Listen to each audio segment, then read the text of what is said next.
Hey, it's the champ Antonio Tarver, and you're listening to Tarver's Take, the most informative take in boxing. Just remember where you heard it first. I want to dive right in, man. We got a big fight coming up this weekend on Matchroom and DAZN, brought to you by Matchroom and Eddie Hearn.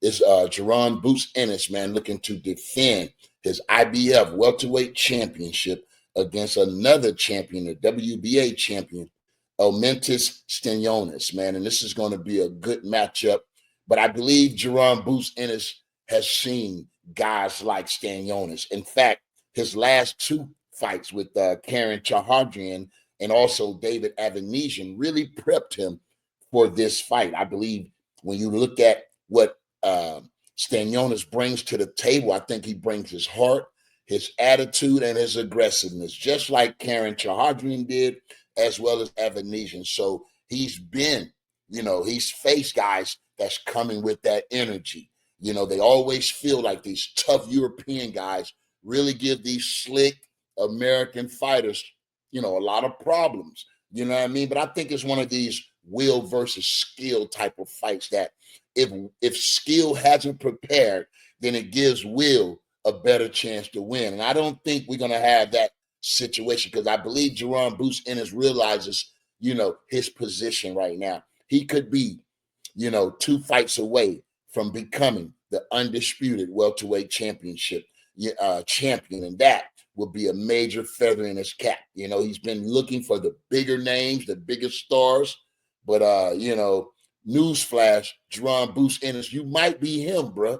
You know what I mean? You've been looking for the best, and you've been wanting to fight and prove yourself against the best, but you could be the best. You could be the best welterweight in the world today, right now. In fact, when you look at Mario Barrios, the WBO champion, and you look at Brian Norman, I mean, these guys,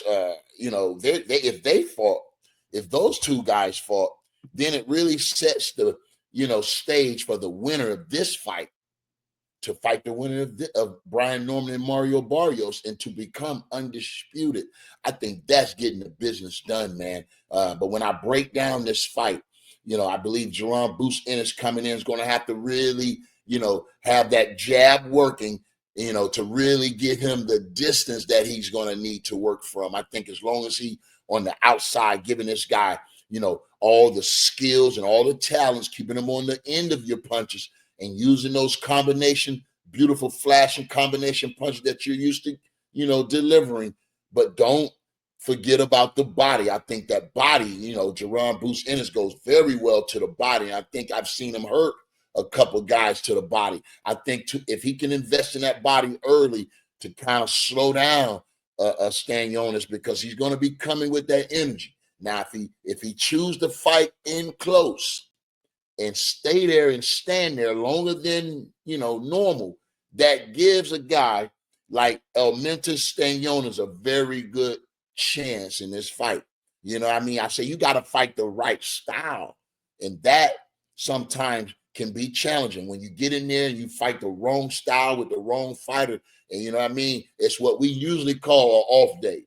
I don't think, he can stand for that. He's fighting another homecoming right around the corner in Atlantic City, New Jersey. He just fought up in Philly just recently. So they really marketing Jaron Boots Ennis right there in that Philadelphia, Atlantic City, up north area, man, and where, he's getting a lot of fanfare down there. You feel me? A lot of fanfare coming from Philadelphia.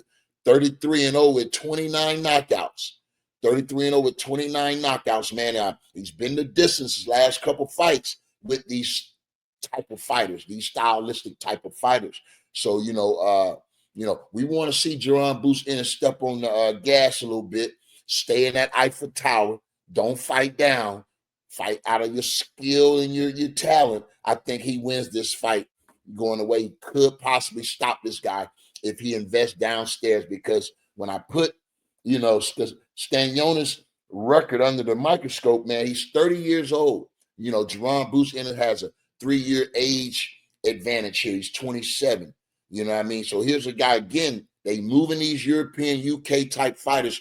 They putting them on the fast track. This young man only has 15 fights. to Jaron Boots in his 33 fight experience. And I think Jaron is probably going record saying he's faced better competition. So, when you look at Stanionis, man, 15-0 with 9 knockouts. He has that same style, same aggressiveness like these fighters Boots has been in there with lately. Now, when I put his record under the microscope, he fought Gabriel Mastra, man, a 30-year-old fighter that came in 6-0. That's how he won his title. You feel me? And I don't know how that came about or how this guy Gabriel moved up the ranks so fast, but that is what I call a suspicious opponent. You feel me? Like, really, we got to put that under a microscope. Then he comes back. I'm sorry, I take that back. He won the title against Rajat Butayev, who was 14-0, but really didn't have no notables on his record. So the same thing applied. 14-0, he won a split decision in that fight. So, it was give and take. Both guys stood there. Nobody was really moving. Nobody was boxing, and they just stood there and fought. So, we're not going to, Jaron Boots Ennis is not going to do that, and I think that's the only chance Stanionis has in this fight. That's if Jaron Boots Ennis fight the wrong fight, and just stand there toe-to-toe and fight rather than box. I don't think Jaron Boots Ennis is going to do that. Here's a guy that's training out of Freddie Rose's gym in California, the wild card. So, he's familiar. They're familiar with this guy. You know what I mean? I don't know what the people out there are saying, if they think this guy could even, compete, with the real sharp Jaron Boots Ennis, man, when it comes down to, boxing and having, more than just, what meets the eye. I think it's a lot of things that Jaron Boots Ennis has in his bag. And I think we're waiting for that type of fighter, a pound for pound type of fighter that can truly bring the best out of Jaron Boots Ennis, man. But they're fighting for the IBF, WBA, and Ring Magazine championships. Whoever wins this fight is going to be really looking good, man, toting all 3 of those big belts. And the only thing missing is the WBO and the WBA.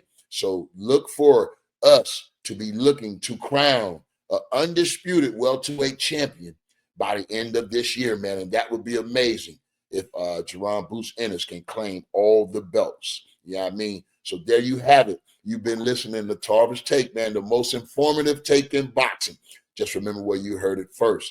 Until the next time, stay tapped in. I'll talk to you then. And up next, we got Canelo Alvarez versus Skull, man. Don't miss that breakdown, okay? Take care, man. And please like, share, comment, and subscribe. We got to get those numbers up, man. Subscribe so you too, and set the notification button so you too can get it hot off the press. Thank you, guys.